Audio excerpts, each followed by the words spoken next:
Hello everyone and welcome to MDEV 2025. My name is Tucker Hazel and I'm here with the Creator Conversations. Today I've got Chris Melissinos here from Amazon Web Services, that's AWS, here to talk about MDEV, being the keynote speaker, and what game development is like all over the world, even here in the Midwest. So Chris, Thank you very much for sitting down with me. Let's talk a little bit about first who you are and why you are here today. Sure.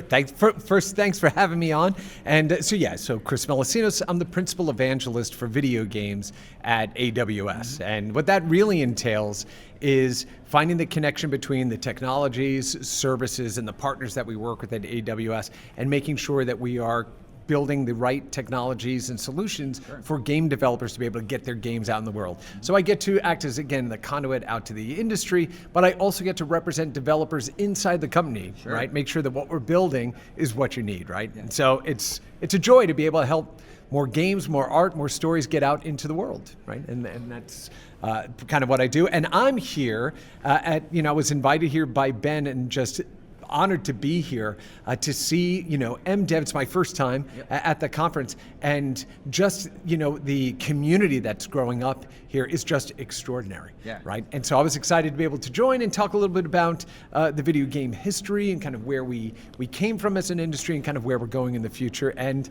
join the community here at MDEV. Yeah, well, I'm curious what your keynote is actually about.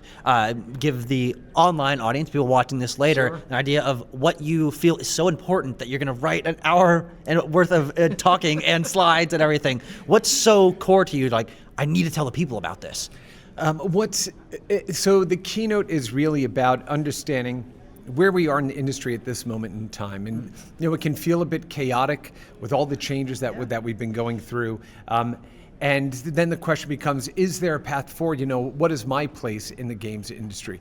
We're only 50 years young, and we have risen to become the most impactful form of art in the world, right, that spans multiple generations. We're nowhere near done. This is the best time to be a game developer because of the access to tools, technologies, services, communities, that will foster that creativity from anywhere. That's kind of one of the things I love about this conference, is it really demonstrates that because of that commoditization of technology, democratization of information, great games are going to come from everywhere. We don't need to be on the coast. We don't necessarily need to be in the big studio to do meaningful, important, incredible games and art.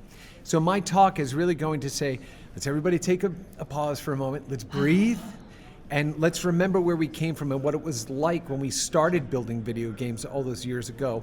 What is the common through line? What does the temperature look like today? And then some ideas about where we go in the future. Yeah. Well, one thing I do know, as you mentioned, that you're very passionate about games history and the roots of all of this. And so what was your familiarity with Midwestern game development specifically before you came here, just in the past? Do you remember hearing about games being made in the Midwest and being maybe surprised? Oh, that's actually made kind of in the heartland of the country as opposed to one of the coasts. For the people watching, maybe a little crash course history lesson in what the history of Midwestern game development is actually like. Yeah. So like many people that would learn about games that came from the Midwest, most of it was, kind of focused around Chicago, right? And of course, right, big game development there, Williams Gaming and all that stuff. And when you go back to my era, right, starting in the 70s and 80s of games, that's where, the most of that understanding was. And then, obviously Raven and companies like that, we knew where they were located, but sometimes you don't put those pieces together of, oh, well, this is all happening here. What else is happening? What's the next ring on the outside? What does the community look like growing up there? So for me, quite honestly, I knew of companies and games that came out of the space, but didn't fully understand the growth of the community that's happening here. And that's been one of the most joyous things, right? Just getting started. We're only one day into the conference of the passion and the creativity and the ideas. I'm blown away by some of the stuff I was seeing in the games showcase there. Can't wait to go back and play a whole lot more of them. So let's say that I did know about particular game studios and games coming out of Midwest, but I'm blown away by just how big the community is, and what is being built here is so important for the future. Yeah, absolutely. Well, talking to the people from these Midwestern companies, is there anything that you found that are like unique opportunities or unique cultural elements that they have kind of taught you about as you've come here for the first time? Is there anything you've like been like, oh, that's a little bit surprising that Midwest games as a region, as a culture, is actually bringing to the games industry? So I wouldn't say that I'm surprised, because what I found is what I find with any game developer, anybody that seeks to bring art to the world. They are passionate about it, right? It is personal to them. They want to see their ideas, brought to a very broad platform. And where they may carry either local, ideas or story or history or things like that into the way they develop games. It's not been that really surprising to me, because they have the same passion that everybody that I've ever met that wants to build video games has for making them. So I guess what I would say, what I learned is we are all the same in a global game development community, right? We want to create art that inspires people and gets people excited. And I always say, how do we go ahead and make the games we like for the people we love, right? How do we bring them together? And that is on full display here at MDEV, for sure.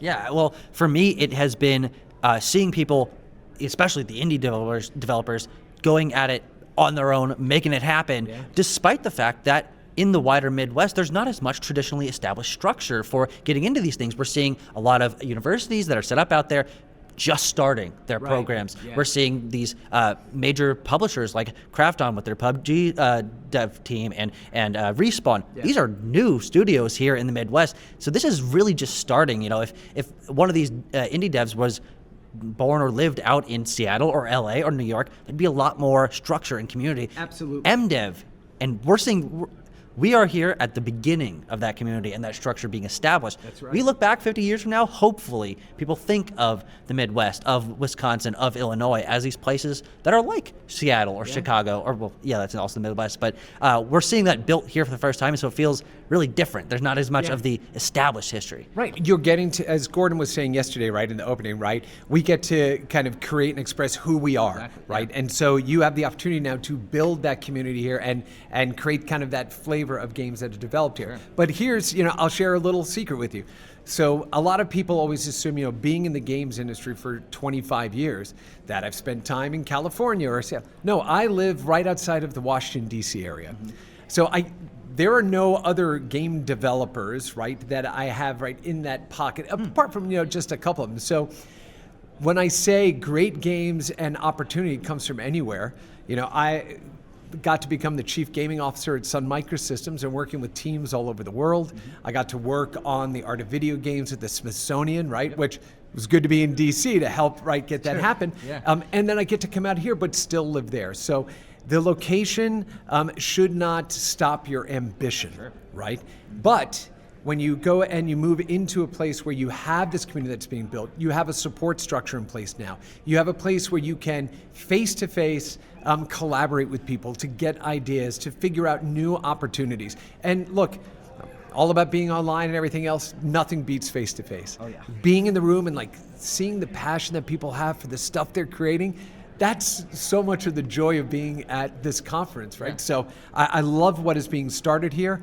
Huge supporter. I can't wait to participate for many years to come. Yeah, well, the final thing I want to talk to you about is the new flavors of video games, as you mentioned the word flavor earlier, that are being developed right now, and things that might get you excited for the future. I think a lot of people see the games industry right now on like a broad scale, and they're thinking, things are kind of samey, we've got genres established, but when you look in the cracks, when you pay attention closely, you see tons of new ideas, tons of new places and people and stories and ideas being created. And I'm curious for you, what has jumped out either in the recent past or stuff that's about to come out that really excites you of, here's the potential of the medium that has yet to be fully unlocked? Oh boy, that is a big question. We could do an hour on that, right? So what I would say is I'm always just not overwhelmingly surprised, I'm delightfully surprised, right, when I see a new type of game emerge that we hadn't seen before. So the one I mentioned last night was, thank goodness you're here, right? A slap former.